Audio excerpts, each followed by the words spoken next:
설교가 있겠습니다. 오늘 설교는 부산 주민님께서 이론상의 수행이라는 제목을 주시겠습니다. 정자 인사. 반갑습니다. 한 주 평안히 잘 보내셨죠? 네. 제가 오랜만에 설교를 하는 것 같아요. 지난주 익산 중앙총부에 신년 할애 다녀왔죠. 네. 함께 해주신 우리 교도님들께 감사드립니다. 특히나 우리 1단, 2단의 원로님들께서 추운 날씨임에도 불구하고 함께 해주셔서 참 감사했습니다. 혹여나 다녀오셔서 아프진 않으실지 걱정도 돼서 오늘 여쭤봤더니 거뜬하다고 그러셔요. 모든 일정들이 원만하게 잘 진행된 것 같아서 참 감사하게 생각합니다. 오늘 교화단회가 있는 날이죠. 오늘 교화단회에서 공부하실 내용이 이론상의 수행이에요. 지난달까지 저희들 이론상 진리하고 신앙 공부하셨죠? 다 기억하시죠? 오늘은 이어서 이론상 수행을 공부할 차례입니다. 먼저 회보 1번 보시고 함께 봉독하겠습니다. 정전 이론상의 수행, 이론상의 진리를 신앙하는 동시에 수행의 표본을 삼아서 이론상과 같이 원만 부족하고 지공무사한 각자의 마음을 알자는 것이며, 이론상과 같이 원만 부족하고 지공무사한 각자의 마음을 양성하자는 것이며, 이론상과 같이 원만 부족하고 지공무사한 각자의 마음을 사용하자는 것이 곧 이론상의 수행이니라. 교도님들 그동안에 그 정전 이론상의 수행 참 많이 공부하셨을 것 같은데요. 저는 오늘 이 이론상 수행 공부를 통해서 이 세 가지를 좀 말씀드리려고 해요. 하나는 수행이라고 하는 것은 무엇을 공부하는 것이 수행인가, 이거에 대한 개념을 좀 확실히 좀 알아가셨으면 좋겠고요. 두 번째는 그럼 그 수행, 그 공부를 왜 해야 되는가? 그리고 세 번째는 그럼 그 수행, 그 공부는 어떻게 해야 되는 것인가? 이 세 가지를 가지고 제가 오늘 말씀을 좀 드리려고 그래요. 오늘 이 세 가지에 대해서 잘 정리해 가시면은, 원불교에서 말하는 수행이라는 것이 이런 것이구나. 원불교 교도로서 나도 이러한 수행을 해야 하는구나 하고 그렇게 정리가 되실 겁니다. 대종사님께서요, 원기 20년이면 1936년입니다. 겨울 동선이 있었어요, 익산에서. 이 동선에서 참석한 대중들한테 이렇게 말씀을 하셔요. 내가 너네들한테 한 가지 물어보겠다. 만약에 어떤 사람이 찾아와서, 그때 당시는 원불교가 아니었고 불법연구회였죠. 불법연구회라는 이 단체에서는 무엇을 가르치고 배웁니까? 하고 이렇게 물어보면 너네들 뭐라고 대답하겠느냐? 그렇게 물어봐요. 회보 2번 대종경 교의품 29장 말씀입니다. 자, 우리 교도님들도 원불교 모르는 사람이 와가지고 원불교에서는 뭘 가르치고 배워요? 이렇게 한번 물으면 뭐라고 대답하실까요? 나와 있잖아요, 우리 정답이. 그런데 그때 당시에 제자들이 여러 가지 대답을 하십니다. 굉장히 다양한 대답을 하셔요. 근데 대종사님께서는 그걸 다 들어보셔요. 하나하나 다 들어보셔요. 다 듣고 나서 다 그럴듯한 대답이다. 틀렸다고 말을 안 하시고요. 다 그럴듯한 대답이다. 그런데 내 말 자세히 들어봐라 하면서 이렇게 말씀하십니다. 나는 딱 한마디로 말하겠다. 마음 작용하는 법, 용심법을 가르쳐준다라고 말할 것이다. 그렇게 말을 하셔요. 이렇게 명확하게 정리를 해주십니다. 자, 원불교에서 뭘 가르치나요? 마음 작용하는 법, 용심법을 가르칩니다. 자, 그럼 우리 교도님들도 이렇게 교당에 와서 뭘 배워가셔야 돼요? 마음 작용하는 법, 용심법을 배워가셔야죠. 이것이 바로 수행입니다. 수행은 산속에서 돌을 닦는 특별한 행위가 아니라 내 마음을 어떻게 잘 쓰고 살 것이냐, 이것을 배우고 익히는 겁니다. 자, 그럼 왜 이 마음 작용하는 법을 배워야 하는가? 세상 사람들이 종교를 찾아오는 이유가 다 각각일 거예요. 그런데 그 각각의 이유를 가만히 살펴보면 공통적인 이유가 하나가 있습니다. 행복해지고 싶어서죠.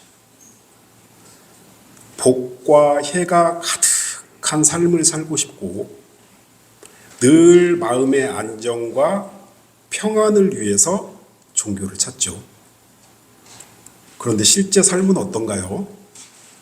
그렇지 않잖아요.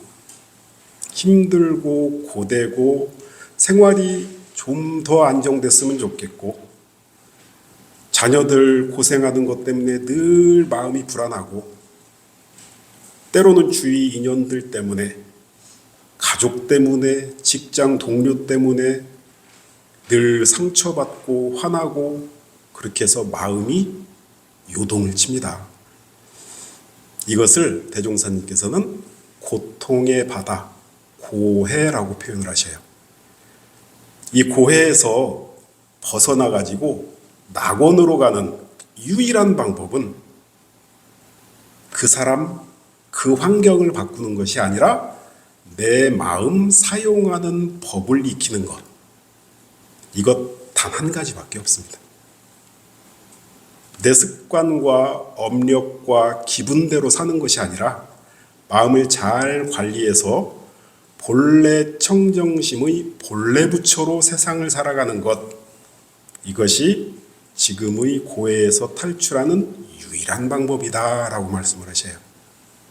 이것이 원불교에서 말하는 수행입니다. 그래서 이 수행, 용심법을 왜 공부해야 하는가? 이거에 대한 답은요. 길이 행복한 낙원의 세상에서 살기 위해서고요. 그것이 바로 본래 부처를 이루는 성불이라는 것입니다. 그런데 이 수행, 공부, 훈련 막 뭘 많이 해야 될 것 같잖아요. 그래서 이 수행, 공부 막 이런 얘기만 들으면은 벌써 머리 아파하시는 분들이 많으셔요. 아유, 나이도 이제 많고 배운 것도 부족하고 잘 알지도 못하는데 뭐 하라는 게 많을 것 같고 수행 참 어려워요 하는 생각이 있으실 겁니다. 그냥 마음 편하게 예배 잘 참석하고 또 기도 열심히 하면 나는 그걸로 좋게요. 공부, 수행 이런 건 너무 어려워요 라고 하실 수도 있죠. 그런데 대종사님께서는 아주 시원한 답을 해주셔요. 뭐라고 하시면요. 해보 3번에 있는데요. 이렇게 말씀하시죠. 수행은 밥 먹기보다도 쉬운 것이다 라고 하십니다. 이게 서품 11장에 나오는 본문인데요. 제가 대종경 본문을 소개할 때마다 늘 해드리는 말씀이 오리지널 본문이 있다는 말씀 많이 드렸죠. 자, 이 서품 11장도 오리지널 본문이 있어요. 그게 주산 송도선종사님의 수필법설길에 이렇게 나오는 법문인데 다른 내용은 똑같아요. 근데 뭐가 다르냐면은 거기에서는 밥 먹기보다 쉽다라고 안 하셨어요. 코 풀기보다도 쉽다 그렇게 말씀을 하셔요. 코 푸는 거 참 쉽잖아요. 이 코 풀기가 이 대종경 편수 과정에서 왜 밥 먹기로 바뀌었지? 이 기록은 없더라고요. 이제 못 찾았어요. 어쨌든 이 수행이라는 것, 마음 공부라는 것, 도 이루는 것, 이것이 밥 먹기보다도 쉽고 코 풀기보다도 쉬운 것이다. 이렇게 쉬운 것이 바로 수행이고 부처되는 것이다. 이렇게 말씀을 하셔요. 아니, 왜 이것이 이렇게 쉽다고 말씀을 하셨을까요? 자, 뒤에 이어지는 그 회보 3번 세 번째 부분부터 이렇게 나와 있어요. 수행이라는 것은 학식이 높거나 총명한 사람만이 하는 게 아니다. 남녀노소 누구나 다 자기 마음이 일어날 때마다 그 마음을 챙기기만 하면 아주 단순하고 간단한 공부이기 때문에 쉬운 것이다. 그러셔요. 자, 화가 날 때, 화가 나는구나 아는 거. 저거 꼭 사고 싶은데 할 때, 탐심이 나는구나 하고 아는 거. 이것은 돈도 안 들고요, 힘도 안 들어요. 단지 챙기는 마음, 이거 하나만 있으면 됩니다. 그래서 쉽다고 하셔요. 그런데 조건이 하나가 있습니다. 누구에게나 다 쉬운 건 아니에요. 수행을 직접 하는 사람에게만 쉬워요. 수행을 하지 않는 사람에게는 이 수행이 정말 어렵게만 보입니다. 자, 그럼 그렇게 이제 쉬운 수행, 누구나 다 할 수 있는 수행, 어떻게 하는 것이냐? 이 내용이 바로 오늘 공부할 이론상 수행의 내용입니다. 자, 회보 4번을 보면요. 자, 첫 번째로 이게 수행이라는 것은 닦을 숫자에 행할 행자잖아요. 수행. 닦고 행하는 것인데 무엇을 닦고 행하는 것이냐? 이 개념을 확실히 가지셔야 돼요. 뭘 닦는 거예요? 마음을 닦는 거예요. 마음을 알고 마음을 양성하고 마음을 사용하는 공부. 그것이 수행이에요. 이것이 용심법이고 이것이 마음 공부라고 하는 것이고, 다시 한번 강조드릴게요. 무엇을 공부하는 거예요? 마음을 공부하는 거예요. 그런데 여기에서 중요한 핵심 포인트가 하나가 있습니다. 정전 본문에 누구의 마음이라고 되어 있나요? 정확한 표현이 뭐예요? 정전에서 각자의 마음, 그렇게 되어 있죠. 각자 자기의 마음을 공부하는 거예요. 우리는 보통 남의 마음 보느라고 바빠요. 저 사람 왜 저럴까? 이거 남의 마음 보는 거거든요. 저 사람 때문에 화가 나. 이것도 남의 마음을 보는 거예요. 그러면서 상대를 바꾸려고 하죠. 이것은 수행이 아닙니다. 수행의 대상이 되는 것은 오직 자기 마음입니다. 내 마음. 이것이 바로 수행의 핵심 포인트예요. 제가 정말 오래전에 출가식을 하기 전에 예비교무 때 저를 지도해 주시는 대학원의 지도교무님하고 택시를 타고 이동하는 경우가 한 번 있었는데, 그 택시기사님이 참 친절하고 말씀도 정말 상냥하게 해주시고 하시더라고요. 그런데 이런 경우 우리 특히나 운전하시는 분들 굉장히 많이 겪는 일일 겁니다. 옆에 달리던 차가 깜빡이도 안 켜고 훅 들어오는 거 있잖아요. 그 택시가 급정거를 했어요. 킥하고 훅 들어오는 차 때문에. 버럭 화를 내시죠. 저도 그럴 때 화가 나기도 해요, 사실. 그런데 이 기사님이 창문을 내리고 막 욕을 하셔요. 방금 전까지 그렇게 친절하셨던 분이 욕하고 막 화내시는 모습을 보니까 완전 딴 사람처럼 보이더라고요. 정말 화가 많이 나셨더라고요. 지금은 이게 현행법으로 금지되어 있지만은 그때 당시에는 보복운전이라는 게 있었어요. 끝까지 쫓아가서 보복하고자 하는 그런 행동. 그런 행동을 하시더라고요. 끝까지 쫓아가셔요. 끝까지 쫓아가셔요. 사고 날까봐 조마조마하면서 뒤에서 저희들은 기사님 좀 참으세요 했더니 뭐라고 하시냐면은, 저런 놈은 잘못을 응징해야 다시는 안 하죠, 그러시더라고요. 어떠신가요? 그 기사님이 화를 내고 욕을 하고 보복운전하는 것이 정당한 것인가요? 정당할 수도 있어요. 저 사람이 잘못했으니까 내가 화를 내지. 저도 그때 당시에는 기사님이 이해가 되더라고요. 그런데 같이 계셨던 우리 지도교무님께서 차에서 내리고 나서 저한테 물어봐요. 어때? 저 기사님이 정당하게 화를 낸 것 같아? 하고 저한테 물으셔요. 저는 예, 그런 것 같아요. 그렇게 말씀드렸어요. 그랬더니 이런 말씀을 해주시더라고요. 잘 한번 들어보세요. 하늘에 떠 있는 둥근 달을 보고 내가 슬퍼졌어. 그럼 그 달이 나에게 슬픔을 준 거야?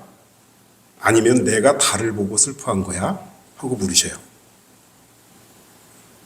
달을 보고 감상해져서 이게 슬퍼졌으니까 달이 나에게 슬픔을 준 것 같기도 하고, 아니 내가 달을 보고 스스로 내가 슬퍼한 것 같기도 하고, 그러면서 이런 말씀을 잘 생각해봐. 그리고 곰곰이 연마해봐. 이것이 성리고 수행의 출발이야 라는 말을 저한테 해주셨어요. 굉장히 오래된 대화였는데 이 30여 년이 흐른 지금에도 그때 이 문답이 지금 마음속에 남아 있습니다. 달은, 저 둥근 달은 그냥 떠 있을 뿐입니다. 누군가는 그 달을 보고 기뻐하고 누군가는 슬퍼해요. 끼어든 차도 마찬가지죠. 누군가는 그것에 화를 내기도 하고 누구한테는 그것이 아무렇지도 않은 일이 될 수도 있어요. 그 차가 나를 화나게 한 게 아니라 내 안에 화라는 마음 작용이 일어난 겁니다. 상대의 행동을 탓하지 말고 상대의 행동을 바꾸려 하지 말고 그 순간 일어나는 내 마음을 관리하는 것. 그것이 수행의 출발이다라는 것입니다. 그래서 이론상의 수행은 상대의 마음, 상대의 행동을 바라보는 것이 아니라 각자의 마음, 내 마음을 바라보면서 양성하고 알고 사용하자는 것. 이것이 바로 수행이다라고 대종사님께서는 말씀하고 계시는 겁니다. 자, 그렇다면 구체적으로 어떻게 마음을 작용해야 되는가? 이것을 좀 살펴볼 필요가 있어요. 우리가 지금 공부하고 있는 수행, 이 수행 앞에 뭐가 붙어 있어요? 세 글자? 일원상이 붙어 있죠. 그냥 수행이 아니죠? 일원상의 수행이에요. 그 의미는 수행을 해가는데 내 마음을 잘 관리해 나가는데 일원상이라는 진리를 표본 삼아서 그렇게 해라 라는 의미입니다. 다시 말씀을 드리면요, 마음을 사용할 때 일원상 진리 그대로 마음을 사용해라. 이것이 표본 삼는 거예요. 자, 우리가 지난 시간 일원상 진리는 세 가지 속성이 있다고 말씀드렸어요.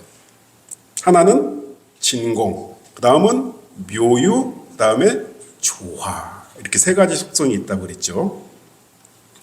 텅 빈 진공이 바탕에서 신령스럽게 하는 영지 광명을 따라 갖가지 묘한 마음이 나타나요. 그렇게 묘유로 나타난 마음은 그대로 머물러 있지 않고 인과의 이치에 따라서 조금도 틀림없이 은연자재로 조화한다. 그렇게 공부했었잖아요.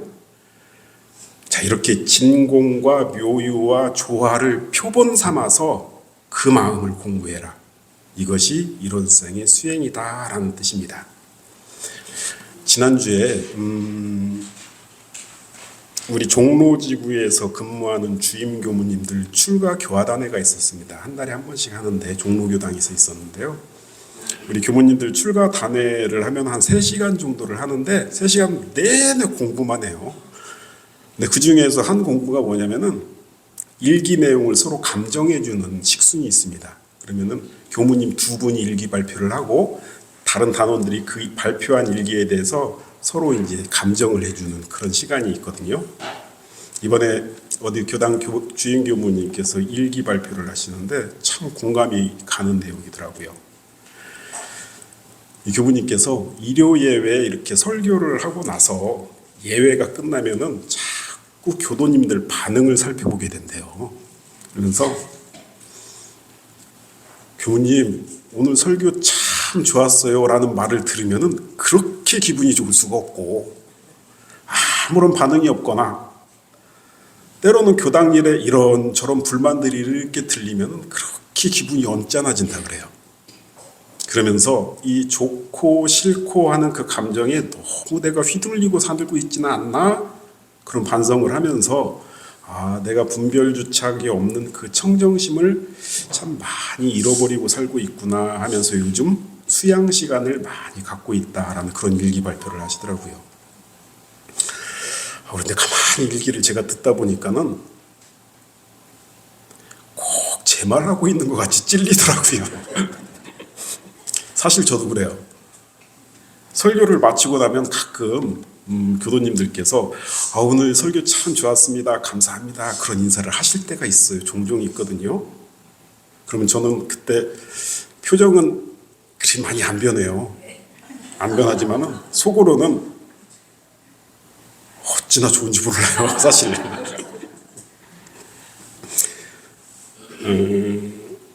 어떤 교도님은 오늘 설교 좋았습니다. 감사하다고 제 손을 이렇게 막 잡아주시는 교도님도 계셔요. 그러면은 저도 덩달아서 이렇게 손을 잡는데 그때는 저도 모르게 손에 힘이 꽉 들어갑니다. 유튜브 영상을 딱 올려놓고 나면 자꾸 신경 쓰여요. 조회수가 많이 올라가나? 오늘 조회수가 이론상의 진리 첫 번째 설교가 지금 500회가 넘어갔어요. 클릭이. 그런 걸 딱 보면요. 머리가 막 상쾌해져요. 그런데 이게 모든 교무님들이 그러실 것 같아요. 모든 교무님들이 그러실 것 같은데 그럼 그 모든 교무님들이 좋고 싫고 한 감정에 휘둘리는 것일까요? 제가 왜 이 말씀을 드리냐면요. 이론상의 수행은 진공과 묘유와 조화를 표본 삼는 공부라 그랬잖아요. 그 의미를 잘 알으셔야 됩니다. 수행을 잘못 이해하면 아무런 감정 없는 목석과 같은 인격을 만들 수도 있어요. 자, 칭찬을 들으면 누구나 다 좋죠. 지적을 당하면 누구나 다 싫죠. 이거는 당연한 감정입니다. 그런데 여기서 우리가 수행하고 공부해야 할 것은 좋고 싫고 한 그 감정이 아니라 칭찬을 받으면 거기에 우쭐거리고 그래 내가 최고지 하는 암안심으로 발전해 나가는 것. 또 비난을 받으면 거기에 화가 나고 그 말을 한 그 상대가 정말 미워지는 것. 이것을 관리하는 것이 수행이고 마음 공부입니다. 이 공부를 오래오래 계속하다 보면 최초의 그 싫고 좋고 하는 그 감정까지도 절도에 맞는 관리가 가능해지거든요. 칭찬받아서 참 좋고 지적받아서 참 싫고 그것을 뭐라 할 것이 아니라 그래 칭찬받으니 참 좋네 비난을 받으니 기분 나쁘네 이렇게 내 마음이 묘하게 생겨나는구나 이렇게 묘하게 생겨난 그 마음은 또 어디를 향해 가고 있지? 하고 그 이치를 살피는 공부 이것이 묘유를 표본 삼는 공부 내 마음을 아는 공부다라고 하는 겁니다. 제가 회보에다가 정리를 해놨어요. 그러고 나서 그 좋다 하는 그 마음이 우쭐거리면서 막 암안심으로 가려고 하거든 또는 반대로 참 싫다 그러면서 마음에 화가 막 일어나고 상대가 미워지는 마음으로 가려고 하거든 분별성과 주착심이 없는 본래 청정심의 그 자리에 머무르는 공부. 이것을 진공을 표본 삼는 공부. 내 마음을 양성하는 공부다라고 하는 겁니다. 자, 그렇게 암환심이나 원망심을 청정심으로 잘 돌려놨으면 그러면 이제는 적극적으로 거기에 바탕에서 마음을 사용하는 연습을 하는 겁니다. 어떻게 해요? 그래, 칭찬 받으니 참 좋네? 그럼 이것을 감사로 여기면 되겠구나 하면서 감사합니다. 감사합니다. 말도 하고 그런 마음을 자꾸 내는 것. 비난을 싫어해요. 상대를 미워하는 게 아니라 이것을 자극 삼으면 되겠구나. 분발해야지 하는 그런 마음을 내는 것. 이것이 조화를 표준 삼는 공부. 내 마음을 사용하는 공부. 방금 이렇게 세 가지 말씀드렸는데요. 묘유를 표준 삼는 공부, 진공을 표준 삼는 공부, 조화를 표준 삼는 공부. 이 세 가지가 바로 이론상의 수행입니다. 마지막으로 한 가지 더 알으셔야 될 게 있어요. 진리를 수행의 표본으로 삼고 공부하는 데 있어서 아주 중요한 공부가 하나가 더 있습니다. 자, 이론상의 진리는 재불재성의 시민이다라고 공부하신 적 있죠? 자, 그 말씀은 모든 성현들의 시민, 마음도장짜리다. 이게 진리와 똑같다. 그 말씀이죠? 이 성현들이 마음을 사용할 때, 마음을 낼 때 진리와 똑같이 항상 그 마음을 도장 뜨시 탁 정확하게 그 마음을 낸다. 그래서 시민이다. 마음도장짜리다. 그렇게 말씀을 드렸잖아요. 자, 바로 그 진리를 표본 삼아서 수행을 해야 한다라는 말은 똑같이 어떤 말하고 똑같냐면은 스승님들의 신법을 그대로 닮아간다라는 말과 똑같은 말입니다. 그래서 이 스승님들의 신법을 닮아가기 위해 노력하는 것, 이것이 이론상의 수행에 있어서 아주 중요한 공부길입니다. 회보 7번을 보시면요. 민자연화 선지님, 우리 대종경에서 많이 들어보셨죠? 민자연화 선지님께서 대종사님이 식사하고 남은 밥을 그렇게 챙겨 드셨다 그래요. 이 민자연화 선지님이 어떤 분이냐면은 구타원 이공주종사님의 어머니 되십니다. 이 대종사님이 서울에 항상 올라오시면은 늘 이 민자연화님, 낙타원님이시거든요. 이 낙타원님께서 서울에 오신 대종사님의 식사 담당을 항상 하셨다 그래요. 늘 식사 수발을 하시고 대종사님께서 물으셔요. 이 낙타원님께, 야, 내가 남긴 밥이며 반찬을 왜 그렇게 챙겨 먹냐? 이 먹던 것이라서 깨끗하지도 않은 음식들인데 무슨 이유로 이렇게 챙겨 먹냐? 이렇게 물으셔요. 그랬더니 낙타원님께서 이렇게 대답을 합니다. 제가 어떤 불경에서 이 글을 하나 읽었는데요. 부처님이 잡수시던 음식 조금만 얻어먹어도 견성 성도에서 왕생근락한대요. 그래요. 그래서 저는 우리 대종사님이 틀림없는 부처님이시기 때문에 대종사님께서 남기신 음식 조금만 이렇게 주워 먹어도 반드시 복이 있을 것이다 하고 그 믿음 때문에 지금 먹고 있습니다. 그렇게 말씀을 하셔요. 그러니까 대종사님께서 이렇게 말씀을 하십니다.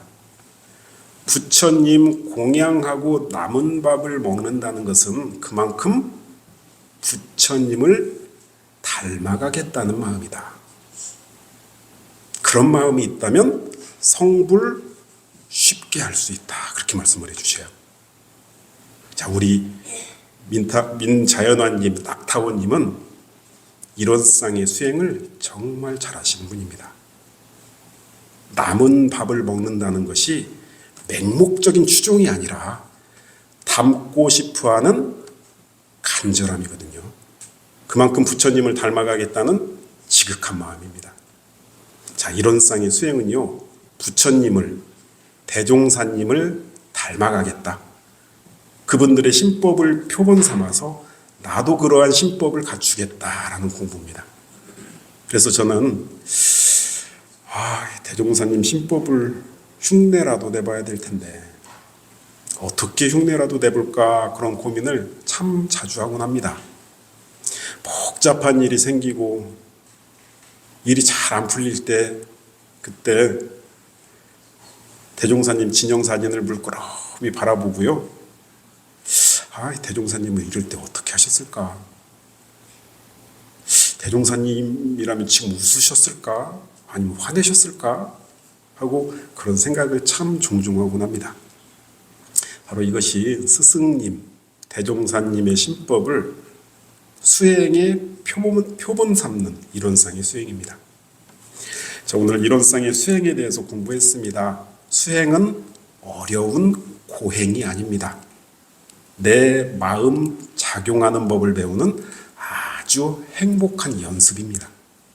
그리고 수행의 대상은 오직 각자의 마음, 내 마음이다라는 것을 잊지 마시고 진리의 속성인 진공과 묘유와 조화의 원리 그대로 내 마음을 양성하고 알고 잘 사용하는 것, 이것이 이론상의 수행을 꼭 기억해 주시면 좋겠습니다. 더불어서 늘 대종사님의 신법을 표준 삼아서 닮아가려고 하는 그 노력이 바로 이론상의 수행임을 꼭 기억해 주시면 우리 교도님들 부처되는 수행길에 큰 도움이 되실 거라는 생각을 해봅니다. 오늘 즐겁고 유익한 교화단에 잘 하시고요. 또 다가오는 설 명절 즐겁게 보내시기를 바라겠습니다. 이상 설교 마치겠습니다. 감사합니다.